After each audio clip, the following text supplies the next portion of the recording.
we've just had a really rich session around sharing perspectives around increasing awareness of PrEP. One of the things that I've learned in the craziness that is our experience of Brexit, of Trump, and all of that, is the simple that narrative is everything. Simplifying complex messages into something that resonates is key. Who would like to, because I think that's so pertinent to PrEP and what I've heard in these presentations. Does that resonate with you? And are there any questions that the audience would like to ask the panelists?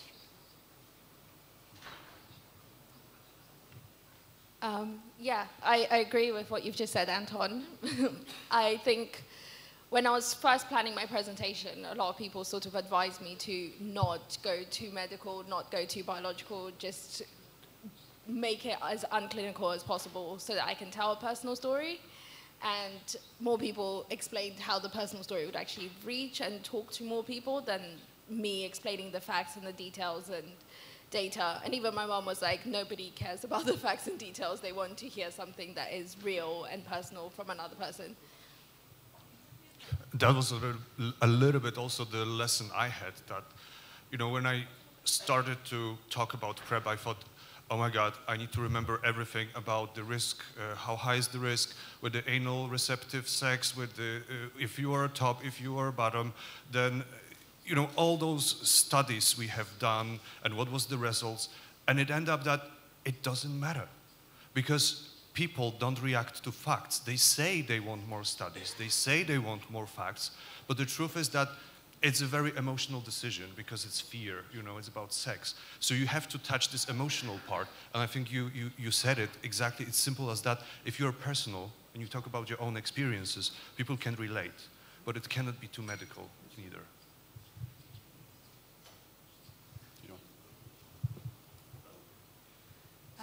In my experience with training women around PrEP, that is like people really needed personal stories that they could relate to, and stories that were about relationships as well, not just an individual, so people could understand someone's need to take PrEP when it was in context of a relationship, rather than, yeah, I mean, you talked about self-perception and efficacy, but in the delivery of sexual health training around PrEP, it seemed to require like understanding relationships with age gaps and differences in power and partners that travel and all of the different bits that make up risk or need. Yes, please. Josina, I have a question for you.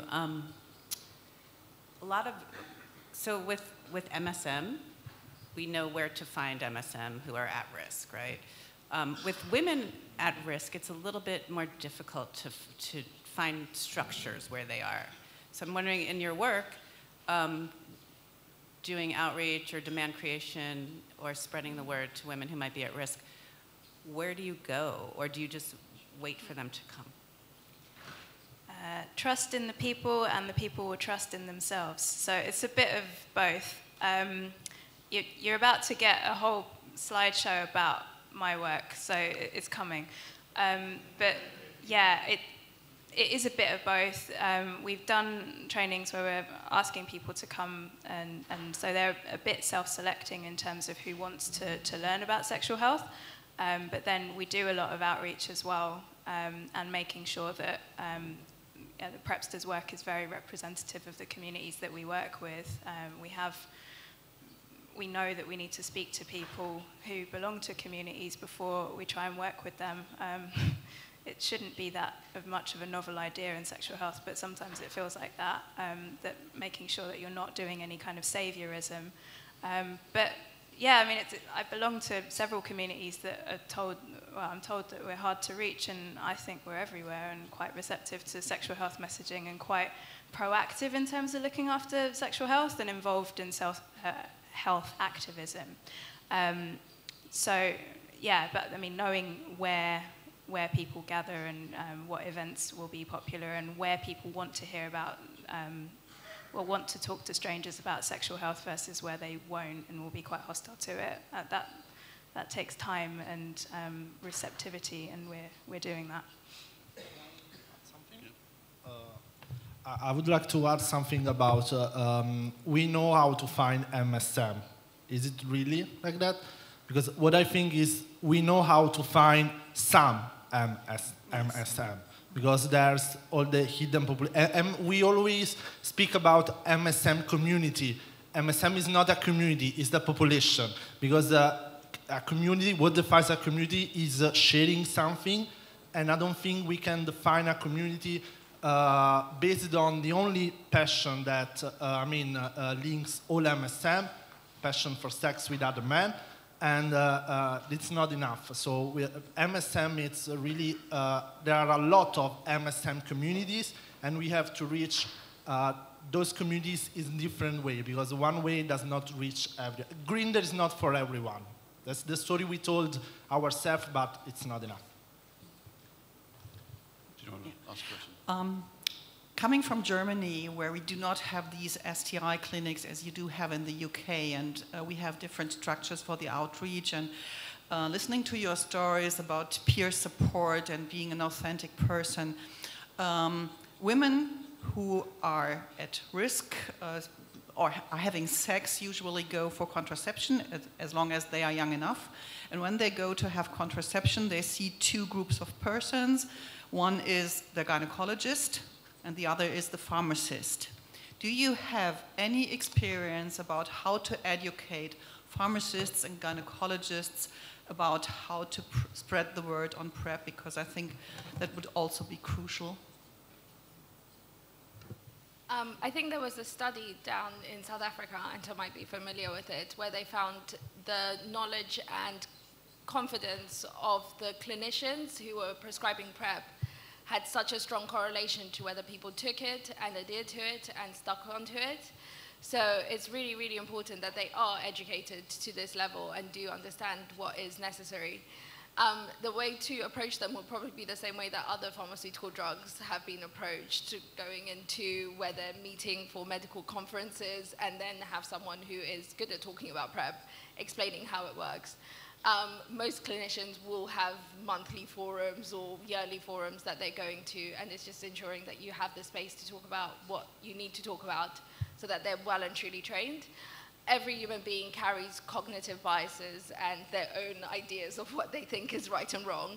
But as a doctor, hopefully you can leave these at the door and be like, those are my biases in my personal life, and this is my job, so I can remove this. And it's just important to also make them aware of their own biases so that they can be not as judgmental when they meet people, and people aren't as scared to provide them and be open with information. Just to add to that, the study that Harry was referring to was done by Linda Gale Becker, which showed that the confidence of healthcare workers in providing PrEP was one of the biggest influences in uptake of PrEP. You had a question. Please introduce yourself. As you go. Hello, I work in Switzerland in a checkpoint for a clinic for men who have sex with men. I'm just wondering, and most of the targeting for PrEP use in Switzerland is currently for MSM and little discussion about women. And my question is about heterosexual men as well, who we haven't talked about heterosexual men, and also men who go between two. I know MSM is supposed to include these people, these men, but I'm not sure if it always does. And another question is about traveling and risk for HIV. If you go to Thailand, do people talk about traveling and HIV risk, and whether PrEP should be offered to both heterosexual and women in this? Can anyone confidently speak for heterosexual men? I'm going to do my best. I've also got a YouTube channel for this. So I think one of the problems we're experiencing I'm going to talk about England differently from the rest of the UK because we have separate and devolved health systems. One of the problems we have within England at the moment is PrEP is only available on the National Health Service through the PrEP Impact Trial, and you can only get that through sexual health clinics or GUM clinics. You can't get PrEP from your family doctors, and this is causing a real problem. This is causing a real problem when we know that the majority of women in England who could benefit from PrEP are getting their sexual health service from their family doctor or from a contraceptive service. They're not going generally to a sexual health clinic.